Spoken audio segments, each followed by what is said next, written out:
नमस्कार। आज का मुद्दा में आप सभी का स्वागत है। मैं हूं आदित्य नामदेव और हमारा आज का मुद्दा है गांव पर फोकस, सियासत चौकस। छत्तीसगढ़ में विधानसभा चुनाव 2028 में होने हैं, लेकिन राजनीतिक हलचल अभी से तेज हो गई है। भारतीय जनता पार्टी 6 अप्रैल से गांव चलो अभियान शुरू करने जा रही है, तो वहीं कांग्रेस पहली बार 15,000 से अधिक पंचायत कमेटियों के गठन में जुट गई है। सवाल यह कि क्या यह सच में गांव के विकास की चिंता है या फिर 70% ग्रामीण वोट बैंक को साधने की पुरानी राजनीतिक रणनीति। चुनाव आते ही गांव क्यों याद आ जाते हैं? क्या पिछले 5 सालों में गांव की सुध लेने का समय नहीं मिला? जब किसान फसल के दाम के लिए परेशान था, जब ग्रामीण बेरोजगारी बढ़ रही थी लगातार, तब ये चौपाल और जनसंवाद आखिर थे कहां? अब अचानक डोर टू डोर संपर्क और फीडबैक लेने की होड़ क्यों मची हुई है? पहले रिपोर्ट देख लेते हैं, फिर चर्चा को हम आगे बढ़ाएंगे। शहरों से चलने वाली सरकारों की चाबी गांवों के पास होती है। सियासत ये बात भली भांति जानती है और इसलिए नेताओं का फोकस गांवों पर ज्यादा होता है। 2028 की तैयारी के लिए छत्तीसगढ़ में भी बीजेपी और कांग्रेस दोनों ने गांव का रुख कर लिया है। बीजेपी अपने स्थापना दिवस 6 अप्रैल से गांव चलो अभियान का आगाज करने जा रही है, जिसके तहत हर विधानसभा के 50-50 गांव में सीएम से लेकर मंत्री और प्रदेश अध्यक्ष से लेकर पदाधिकारी तक डोर टू डोर संपर्क करेंगे। चौपाल, बैठक और जनसंवाद जैसे कार्यक्रम आयोजित किए जाएंगे। साथ ही सरकारी योजनाओं के लाभार्थियों से फीडबैक लेकर आगामी रणनीति तैयार की जाएगी। इस अभियान में गांव, गरीब, किसान, युवा, महिलाओं से बातचीत कर बीजेपी संगठन सरकार और जनता के बीच सेतु का काम करेगी। 6 अप्रैल स्थापना दिवस है भारतीय जनता पार्टी का। उस दिन से 14 अप्रैल तक, 14 अप्रैल बाबा साहब भीमराव अम्बेडकर की जयंती है, तब तक हमारे संगठन के लोग गांव में जाएंगे, लोगों से मुलाकात करेंगे और पार्टी की रीति नीति और जो हमारी सरकार की उपलब्धियां हैं, योजनाएं हैं, उनको पहुंचाएंगे। चलो गांव चले। सियासी पार्टियों ने किया गांव का रुख। कांग्रेस, बीजेपी ने किया गांव पर फोकस। बीजेपी का गांव चलो अभियान 6 अप्रैल से। कांग्रेस कर रही पंचायत कमेटी का गठन। गांव-गांव जाकर बीजेपी का सीधा संवाद। केंद्र और राज्य सरकार की योजनाओं की जानकारी। आम जनता की समस्याएं और सुझाव सुनना। पार्टी के लिए जमीनी स्तर पर समर्थन बढ़ाना। गांव से तय होगी 2028 की सरकार। कांग्रेस के संगठन सृजन का फोकस भी गांवों पर। बीजेपी जहां गांवों में पहुंच रही है, तो कांग्रेस भी पहली बार पंचायत स्तर पर 15,000 से अधिक कमेटियों का गठन कर रही है। खुद पीसीसी चीफ दीपक बैज गांव-गांव, जिला-जिला जाकर कार्यकर्ताओं और आमजन से मुलाकात कर रहे हैं। कांग्रेस नेता पूर्व मंत्री शिव कुमार डहरिया का आरोप है कि बीजेपी सरकार ने 2.25 साल में कुछ किया तो नहीं, उल्टे गांव-गांव में अफीम की खेती होने लगी है। आज किसान परेशान है, महिलाएं परेशान है, युवा परेशान है। गांव-गांव में शराब के दुकान खोले जा रहे हैं। अफीम, चरस और गांजे की खेती छत्तीसगढ़ के गांव-गांव में हो रही है। कि सरकार जो है छत्तीसगढ़ के लोगों को धोखा देने का काम कर रही है और इनका गांव चलो क्या कोई भी अभियान चलाए पूरी तरह से फ्लॉप रहेगा। पूरी तरह से बेनकाब हो चुकी, जनता इसको समझ चुकी है, उसका कोई लाभ भारतीय जनता पार्टी को नहीं मिलने वाला। ये बात बिल्कुल सच है कि सरकार कोई भी हो, गांव की बेहतरी का दावा करती है, क्योंकि सरकारें और राजनीतिक दल जानते हैं गांव को साधें तो सब सधें। बहरहाल छत्तीसगढ़ में चुनाव 2028 में होना है। इससे पहले बीजेपी का गांव चलो अभियान और कांग्रेस का पंचायत स्तर पर 15,000 से अधिक कमेटियों का गठन करना कितना रंग लाएगा, ये वक्त बताएगा।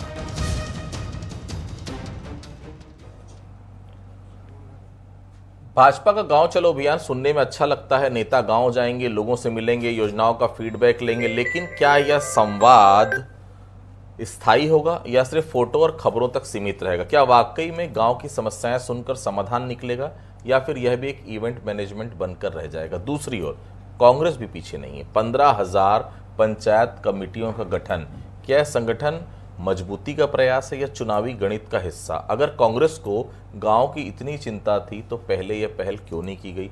और क्या सिर्फ कमेटियां बना देने से गांव की समस्या हल हो जाएगी? राजनीतिक बयानबाजी भी अपने चरम पर है। एक और भाजपा खुद को जनता और सरकार के बीच सेतु बता रही, तो दूसरी ओर कांग्रेस भाजपा के अभियान को फेल बताकर कटाक्ष कर रही। लेकिन असली सवाल यही कि क्या दोनों दलों के पास गांव के लिए कोई ठोस विजन है? गांव साधे सब सधे, यह लाइन हर चुनाव में दोहराई जाती है, लेकिन क्या गांव सच में सध रहे हैं या सिर्फ नारों में ही सिमट कर रह गए? सड़कों, स्वास्थ्य, शिक्षा, रोजगार जैसे बुनियादी मुद्दे आज भी वहीं के वहीं खड़े हुए हैं। चलिए हम बहस की शुरुआत करेंगे।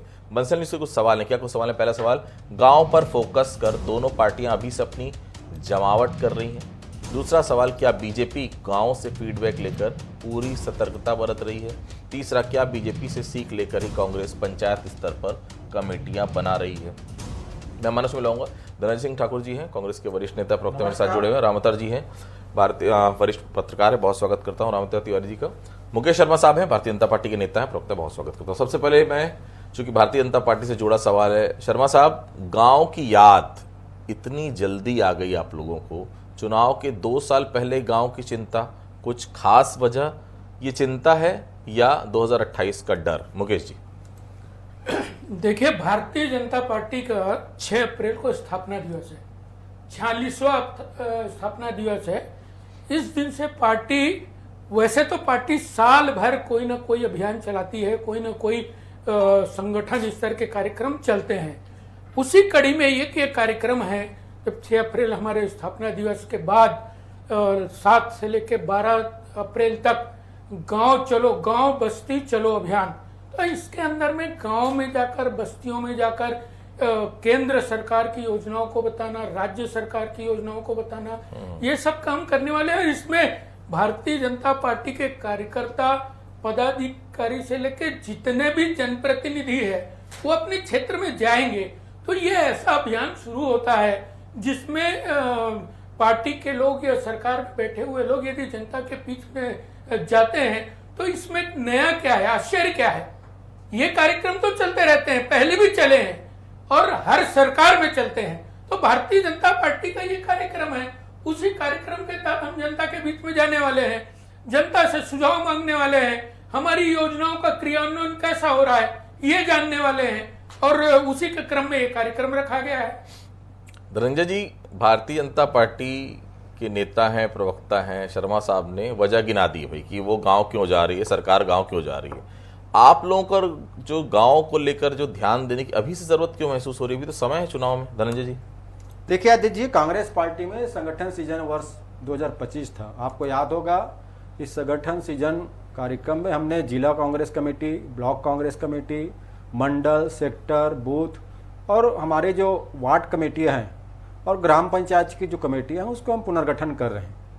और स्वाभाविक बात, जब संगठन सीजन की हम बात करते हैं तो जो हमारे पूर्व जो पदाधिकारी हैं जिनको प्रमोशन भी इससे मिलता है, अगर कोई जिला अध्यक्ष रहा है उसे कोई नया जिला अध्यक्ष बनते तो उनको अन्य पदों में प्रमोशन मिलता है। वार्ड अध्यक्ष है तो उसको ब्लॉक में प्रमोशन मिलता है, ब्लॉक अध्यक्ष जिला में प्रमोशन मिलता है। एक प्रमोशन की प्रक्रिया है और स्वाभाविक बात है, हमारे राजनीतिक दल के लोग हैं, जब हम संगठन सीजन की बात करते हैं तो संगठन की मजबूती की बात करते हैं।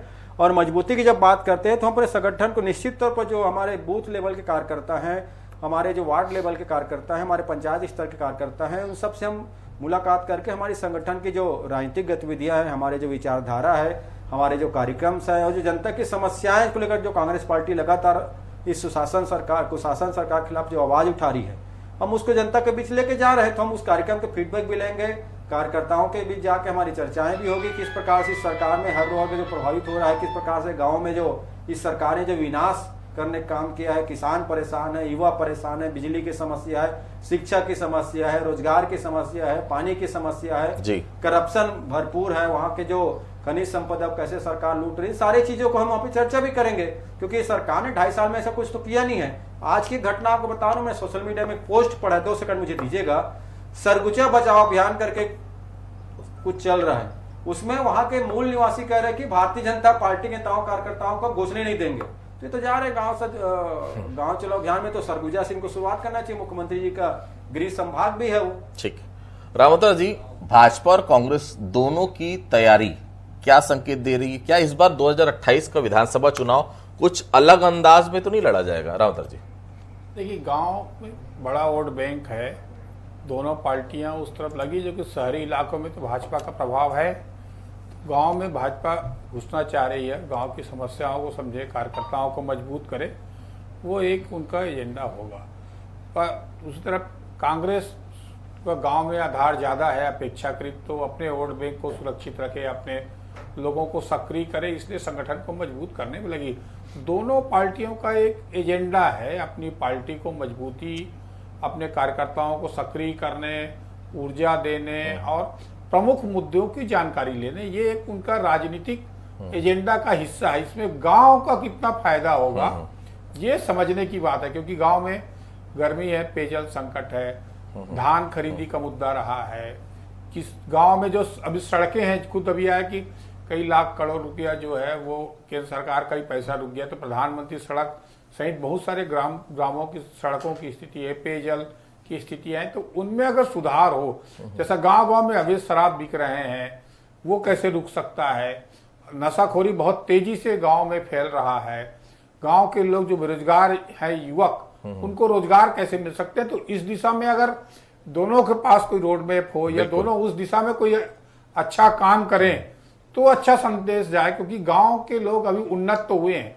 धान खरीदी करने के बाद गांव में पैसा तो आया है, उस पैसे गांव लोगों के पास वहां शिक्षा देने की जरूरत है, शिक्षा कैसे वहां मिल सकता है, बेहतर शिक्षा, वहां कनेक्टिविटी कैसे जुड़ सकती है, गांव में बिजली कैसे और बेहतर हो सकता है, उस दिशा में अगर गांव में काम हो तो ये ज्यादा अच्छा संकेत जाएगा। अन्यथा दोनों पार्टियां अपने पार्टी केडर को मजबूत करने जा रही हैं, या चुनाव के पहले एक रिहर्सल हो जाए ताकि इसके बाद बरसात लग जाएगा, कोई घुस नहीं पाएगा, गांव में जा नहीं पाएंगे, तो बरसात के पहले एक दौरा हो जाए और समीकरण समझ जाए, ये कोशिश का हिस्सा ना बने। शर्मा साहब, विपक्ष का आरोप है कि गांव में अफीम जैसी अवैध गतिविधियां बढ़ रही हैं, क्या सरकार फेल हुई है? और दूसरी बात, गांव में बेरोजगारी, स्वास्थ्य और शिक्षा के हालात आज भी खराब क्यों हैं? क्या गांव चलो अभियान से सब सुधर जाएगा रातों रात, ऐसा लगता है? देखिए आदित्य जी, भारतीय जनता पार्टी के द्वारा लगातार छत्तीसगढ़ के गांव, गरीब और किसान के लिए काम किए जा रहे हैं, चाहे वो फिर छत्तीसगढ़ को राज्य बनाना हो, फिर प्रधानमंत्री आवास के रूप में गरीबों को मकान देने का काम हो, अमृत जल मिशन के माध्यम से लोगों के घरों तक जल पहुंच जाए, इसके पहले भी प्रधानमंत्री सड़क योजना के अंतर्गत गांव को जोड़ने का काम भी भारतीय जनता पार्टी की सरकार के समय हुआ था।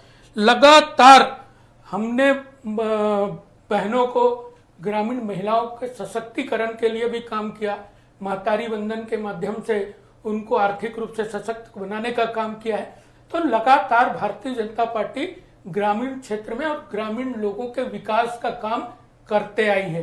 पहले भी, अभी चुनाव है नहीं, पहले भी किए है। यदि चुनाव के टाइम आप ही लोग कहते हैं चुनाव आ गया तो आप लोग गांव जा रहे हैं, गांव जाते हैं तो आप कहते हैं गांव में जाके क्यों जा रहे हैं अभी से, चुनाव के टाइम जाते हैं तो चुनाव के टाइम, तो ये लगातार आप लोगों के द्वारा पूछा जाता है। लेकिन वास्तविकता ये है कि भारतीय जनता पार्टी के द्वारा हमारा मूल मंत्र रहा है अंत्योदय।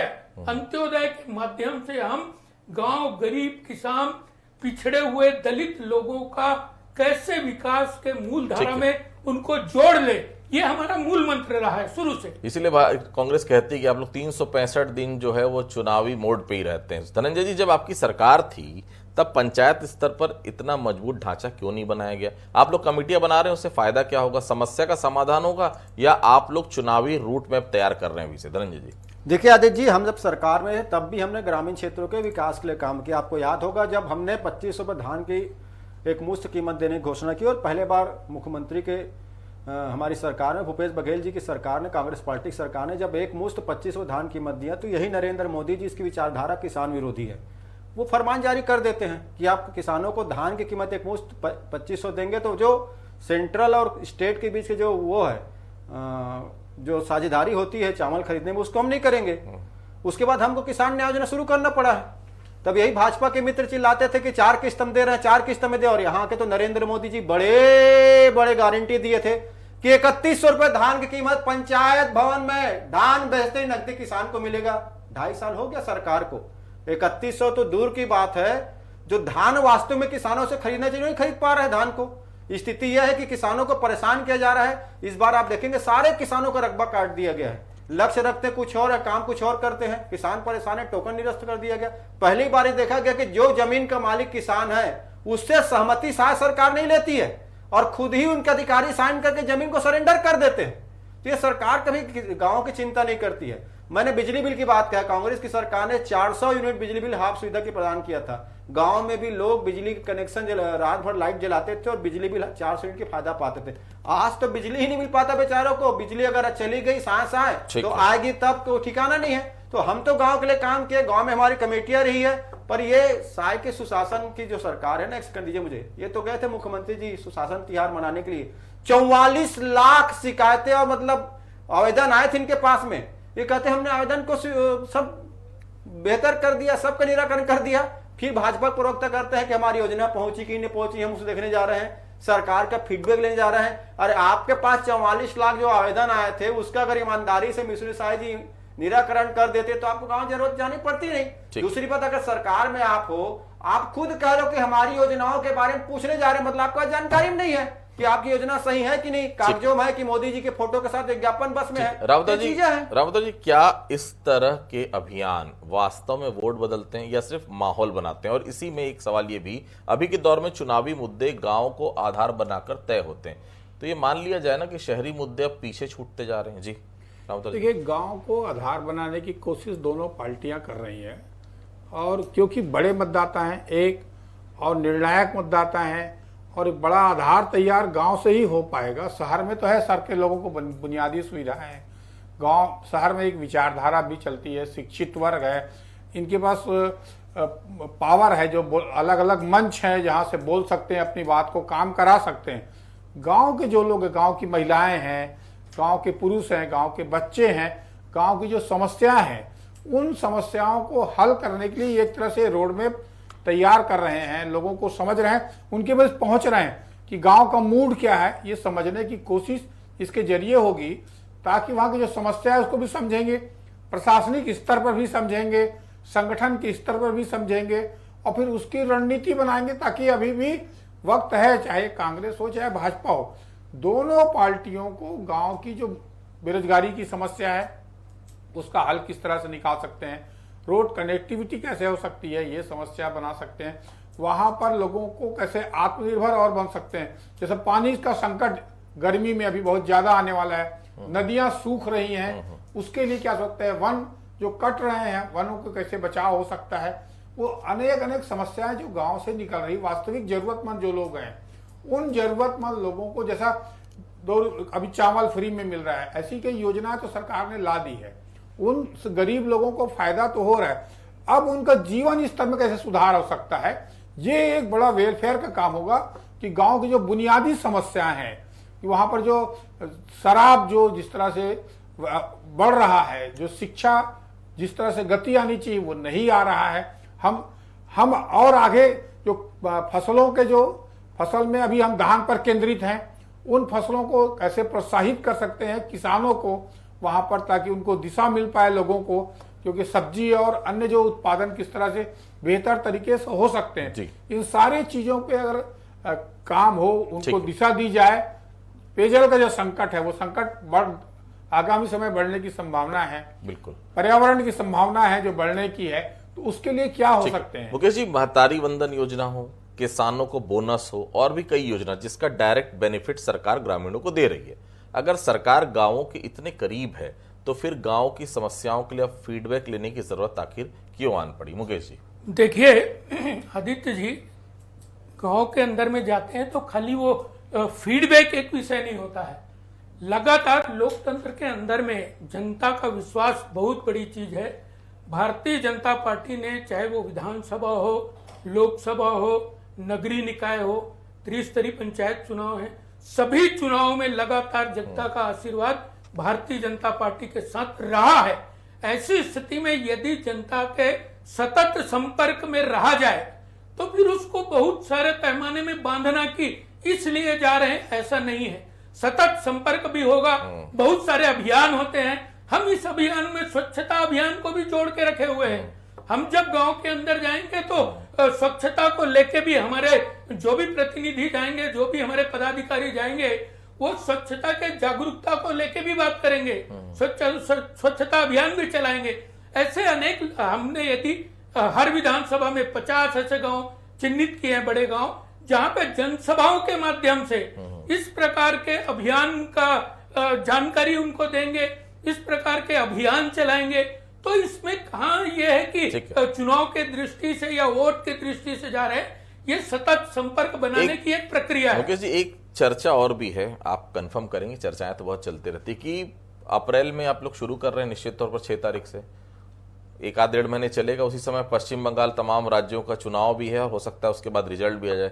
ये भी सुगबुगाहट है कि मंत्रियों को बदलना है, हालांकि मंत्रियों की हालत कई लोगों की खराब है, हालांकि सभी मंत्रियों की हालत खराब है, लेकिन ऐसे समय में जब आप गांव जा रहे हैं तो ऐसा तो नहीं कि फीडबैक ले रहे हैं, उसके बाद जैसे ही रिजल्ट आ जाए पश्चिम बंगाल का 2-4-5 मंत्रियों को रवाना कर दे, नए मंत्री को ये बताया भाई कि आपका पकड़ ठीक नहीं है या जनता आपसे नाराज है। इसके पीछे ये खिचड़ी भी तो नहीं पक रही है मुकेश जी? देखिए आदित्य जी, मैं इतना बड़ा पदाधिकारी तो नहीं हूं कि इस प्रकार की बातें मैं कर सकूं।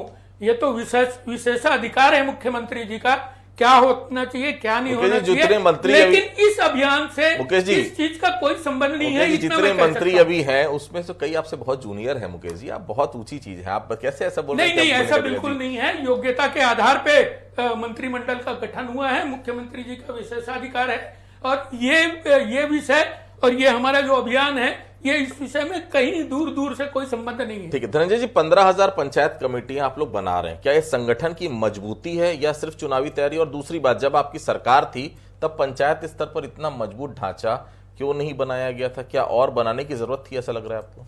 मुझे लगता है कि आपको उस दौरान जाके गांव में हमारी कमेटियों को देखना चाहिए था। यह संगठन का एक पार्ट होता है, ग्राम पंचायत की कमेटियां, वार्ड की कमेटियां, वो हमेशा बनती रही है। मैंने कहा ना, संगठन सीजन वर्ष है, आप अगर उसको ध्यान नहीं दिए हैं तो हो सकता है आपसे कोई चूक हुई या आप संदेश के आदान प्रदान में कुछ कमी हम बीच के रही होगी। ये तो लगातार हो रहा, गांव से ही हम तो ग्राम स्वराज की बात करते हैं। महात्मा गांधी जी कहा ना, गांव का विकास होगा तो ही देश का विकास होगा। ये तो कांग्रेस का थीम, हमारे जो राष्ट्रपिता महात्मा गांधी जी हैं, हम उसी दिशा में काम लगातार करते आ रहे हैं। हमने तो कहा ना, मनरेगा किसी ने शुरू किया तो गांव के लिए शुरू किया, हमने शिक्षा का अधिकार शुरू किया तो गांव के लिए शुरू किया, हमने स्वास्थ्य के अधिकार की बात की तो गांव के लिए, हमने सूचना का अधिकार की बात की तो गांव के लिए है। हमारी योजनाएं तो गांव तक है। हम जो गांव में रोजगार देते थे उसको नरेंद्र मोदी जी गड्ढा खोदने का योजना बताते थे, और वही योजना नरेंद्र मोदी जी की इज्जत बचाया रखा था कोविड के दौरान में, जब बड़े बड़े फैक्ट्रियां नरेंद्र मोदी के मित्रों की ताला लग गई, बड़े बड़े कारखाने में ताले लग गए, तो वही हमारे ग्राम की जो मनरेगा की योजना थी उसने इज्जत बचाने का काम किया था। दूसरी बात, ये जाना चाहिए, मैं तो कहता हूं कि मुख्यमंत्री जी आखिर गांव के लोगों से मिलते क्यों नहीं है? 2.5 साल में आज तक मिले क्यों नहीं है? तब जब पता चलता कि किस प्रकार से इन्होंने महिला स्व सहायता समूह को जो फाइनेंस करने के लिए जो स्कीम चल रहा था इस प्रदेश में, कांग्रेस सरकार ने उसको 111 करोड़ रुपए एक साल में बजट दिया था। अभी आज की मैं खबर पढ़ रहा था, 2 लाख रुपए के बजट दिए। महिला सशक्तिकरण की बात करते हैं, 2 लाख उसका स्थापना खर्च है, कुल बजट 2 लाख रुपए। और आप देखेंगे अभी जो तरबूज के जो किसान हमारे हैं, ये जो खाड़ी युद्ध हो रहा है ना, उसके चलते उनके तरबूज का निर्यात नहीं हो पा रहे, उनको 300 करोड़ का नुकसान इससे होगा। स्वाभाविक बात, जब किसानों को नुकसान होगा तरबूज नहीं जाने से, तो आने वाले समय में वो फसल नहीं पैदा कर पाएंगे, कर्ज में डूब जाएंगे, आर्थिक चपट पड़ेगा। शायद सरकार की दिशा में सोचना चाहिए। तो इनको तो सिर्फ फोटो खिंचाना, विज्ञापन करना, हमें दावा है ये गांव जाएंगे तो गांव के किसी आम नागरिक से नहीं मिलेंगे, ये संघीय और भाजपाई से मिलेंगे, इवेंट कराएंगे और वापस लौटाएंगे। आम जनता से इनको मिलना चाहिए। रामदर जी, आंकड़े बताते हैं कि छत्तीसगढ़ का चुनाव पूरी तरह ग्रामीण वोट बैंक पर टिका होता है, भाजपा हो चाहे कांग्रेस। मुझे एक बात बताइए, क्या इस बार गांव का वोट भावनाओं से तय होगा या काम के आधार पर? नहीं, काम के आधार पर ही तय होते हैं। भावनाएं गांव में ज्यादा काम नहीं करती हैं। वहां पर लोग देखते हैं कि मेरे गांव का सड़क बना क्या, मेरा धान बिका क्या, मेरे को क्या फायदा हुआ, मेरे क्षेत्र का विकास किस तरीके से हो सकता है, और मुलाकात हुई कि नहीं हुई, गए तो मिले कि नहीं मिले। वहां तो जो लोग हैं, गांव में जो विकास होना चाहिए और उसके लिए रोडमैप बनाने का अच्छा अवसर है। इसको दूसरे रूप में माना जाए कि प्रशासन इसी बहाने गांव जाएगा। गांव नहीं जाते हैं प्रशासन के अधिकारी, वहां की जो समस्याएं हैं वो ठीक से सुनते नहीं है। मंत्री, विधायक, नेता, बड़े भाजपा नेता अगर जाएंगे तो वहां की समस्याओं को समझेंगे और प्रशासन और पार्टी के बीच एक बेहतर समन्वय बन सकता है और वहां की समस्याओं को हल करने के लिए सोच सकते हैं। तो इसलिए पहले ये समझना चाहिए कि ये अभियान गांव के हित में है, सरकार के हित में और पार्टी के हित में, भाजपा के हित में। परंतु इसका परिणाम किस तरह निकलता है, उसके बाद कैसे रोडमैप तैयार करके उसका हल निकाले तो ज्यादा बेहतर होगा। अन्यथा चुनावी गणित के अनुसार, चुनावी रणनीति के अनुसार अगर गांव पहुंचना है तो वो गलत होगा। गांव के लोगों को सम्मान मिले, वो सम्मान नहीं मिल रहा है क्या, ये तो देखें। गांव के लोग, गांव की संस्कृति, गांव के अनाज, गांव के लोगों को जो चाहते हैं, उनकी भावनाएं, उन भावनाओं को भी अगर पार्टियां समझेंगी तो गांव मजबूत होगा, तो ज्यादा रोजगार रहेगा। शहरों में भीड़ बढ़ रही है, रोजगार के लिए लोग आ रहे हैं गांव, तो वो रुकना चाहिए। तो उसके रोकने के लिए प्लान बनाना ज्यादा महत्वपूर्ण है, उस प्लान को समझना ज्यादा महत्वपूर्ण है। नहीं तो गांव में अब जिस तरह से स्थितियां बन रही है, उन स्थितियों को कैसे रोक सकती है सरकार, इसके लिए काम करना एक बेहतर अवसर है। इस अवसर को सरकार को समझकर इस पर काम करना चाहिए। अभी बड़ा संकट जो है आदित्य, पैसा नहीं है गांव में, ना पंचायतों में पैसा जा रहा है उस तेजी से, ना पंचायत की योजनाओं में जा रहा है। पंच सरपंच ये सब रो बड़ा रहे हैं। संकट है। बिल्कुल। उस संकट को अगर हल करेंगे तो उनके अंदर नाराजगी और असंतोष है। बड़े बड़े जो विधायक हैं, बड़े बड़े नेता हैं, उनके क्षेत्र में पंचायतों में पैसा नहीं जाने के कारण नाराजगी है। तो उसको हल करके उस दिशा में उनकी जो योजना है उसके लिए काम करें तो ज्यादा बेहतर होगा। कुछ पंक्तियों के साथ अपनी बातों को मैं विराम दूंगा। जो हर बार गांव का रास्ता चुनाव में याद करते हैं, वही जीत के बाद सबसे पहले मुंह मोड़ते हैं। इस बार हिसाब होगा चौपाल की खामोशी से। अब गांव सिर्फ सुनता नहीं, जवाब भी देता है। आप सभी हमसे जुड़े, आप सभी को बहुत धन्यवाद। आज का मुद्दा में फिलहाल इतना ही। बाकी खबरों के लिए आप लगातार देखते रहिए बंसल न्यूज। नमस्कार।